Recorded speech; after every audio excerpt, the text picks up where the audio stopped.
Bonjour à tous et bienvenue sur boursicoté.com pour cette nouvelle analyse technique du CAC 40 en point matinal. Et donc au lendemain de la dernière réunion de la Fed de l'année, eh bien on accuse le coup. Ouverture donc sur gap baissier, franchissement de la zone des 7310 points en ouverture. On a testé ici un retour au-delà de cette zone, mais pour l'instant on reste en dessous. Alors un discours de la Fed qui a confirmé donc la baisse des taux de 25 points de base, mais qui a fortement insufflé vraiment la volonté de ralentir justement, voire d'arrêter cette phase de baisse des taux vu le contexte économique, ce qui a un petit peu surpris les marchés. Donc on a vu de gros mouvements, notamment sur le dollar, on a vu aussi des mouvements sur les indices américains. Et donc cela se confirme sur l'indice parisien avec cette ouverture et donc un CAC 40 qui au moment où je vous parle perd 1,06%. Au niveau des indicateurs techniques, on repart donc sur une dynamique baissière, on est sur une vue 4 heures, donc des histogrammes du MACD qui est en train de remonter et qui repartent à la baisse, un RSI qui souligne une forte pression baissière temporaire sur la version dynamique, mais une tendance globale qui reste baissière mais qui n'a pas un gros potentiel pour l'instant, et des volumes qui sont assez équilibrés. À noter que au moment où je vous parle, eh bien nous avons déjà des volumes qui sont supérieurs à la moyenne. Donc c'est une configuration de poursuite du mouvement baissier, ça se ressent au niveau du palmarès, puisque nous avons seulement 5 valeurs dans le vert ce matin. Eurofins Scientifique qui gagne 1,5%, Thales plus 0,7%, Renault plus 0,6%, Pernod Ricard plus 0,3% et Danone plus 0,1. Au niveau des plus fortes baisses, par contre, eh bien, on a ST Micro qui perd 4,9%, Vivendi moins de 4%, derrière Téléperformance, Unibail, Rodamco, Westfield ou Dassault Systèmes sont sur des baisses proches de 2,2%. Donc, le contexte change. Alors, ce n'est pas, je dirais, une news qui pourrait insuffler un mouvement baissier de fond.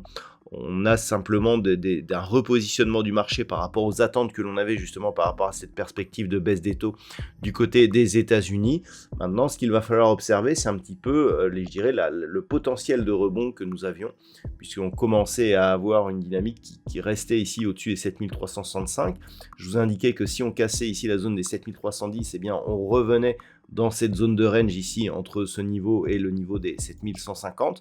Donc on revient ici sur une dynamique à pression baissière.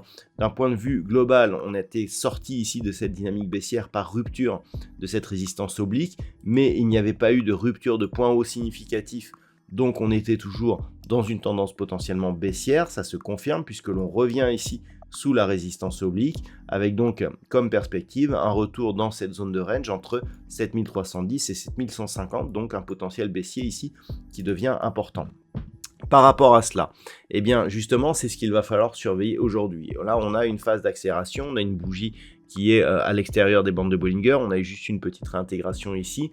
Donc globalement, tant que l'on reste sous 7310 points, la zone d'évolution prochaine, c'est cette zone, 7150, 7310.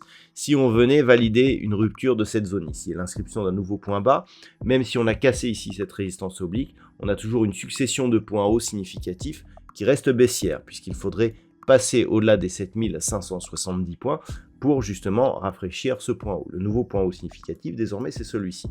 Donc, par rapport à cela, tant que l'on reste sous 7310, la perspective est baissière avec comme objectif une évolution dans la zone 7150-7300. Ensuite, si on repasse au-dessus, on sera dans une phase totalement neutralisée. C'est-à-dire qu'on a une zone neutre grossièrement entre ici 7300 et 7570 points. Tant que l'on est dans cette zone, difficile de savoir si on repartira à la hausse ou à la baisse. Ce n'est qu'au-dessus des 7570 points que l'on aurait des, je dirais, velléités haussières qui apparaîtraient. Donc d'un point de vue court terme, ce que l'on observera, c'est éventuellement un retour au-delà de cette zone des 7310 points, un comblement du gap qui se manifesterait sur contact ici avec la zone de résistance des 7365 points. Si on arrivait à combler ce gap rapidement, on neutralisera un petit peu la dynamique, même si on voit que ici sur cette vue 4 heures, on a alternance de contact entre bol inférieur et moyenne mobile 20 exponentielle. Au-delà de cette zone, on neutraliserait ici entre 7365 et 7460 d'un point de vue intraday. Et d'un point de vue intraday, on reprendrait des velléités haussières au-dessus des 7460 points.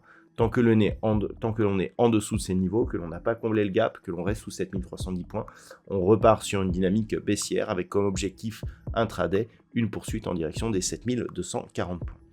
Voilà donc ce que l'on peut dire sur cette analyse technique du CAC 40 pour le moment. Au niveau macroéconomique, donc nous avons eu la Fed hier. Nous avons eu une décision de la Banque centrale du Japon sur l'évolution de ses taux d'intérêt qui sont restés stables. C'était ce qui était attendu. Nous aurons cet après-midi à 13 h la décision de la Banque centrale d'Angleterre qui, concernant l'évolution de ces taux d'intérêt, on attend là aussi un statu quo. On verra si bien les surprises peuvent provenir aussi de cette banque centrale. Du côté des États-Unis, à 14 h 30, nous aurons les chiffres du PIB trimestriel, les inscriptions hebdomadaires au chômage et l'indice manufacturier de la Fed de Philadelphie. À 16 h, nous aurons les chiffres de vente de logements. Je souhaite donc de passer une bonne séance. On se retrouve dès ce soir pour toutes les autres analyses techniques du site boursicoté.com.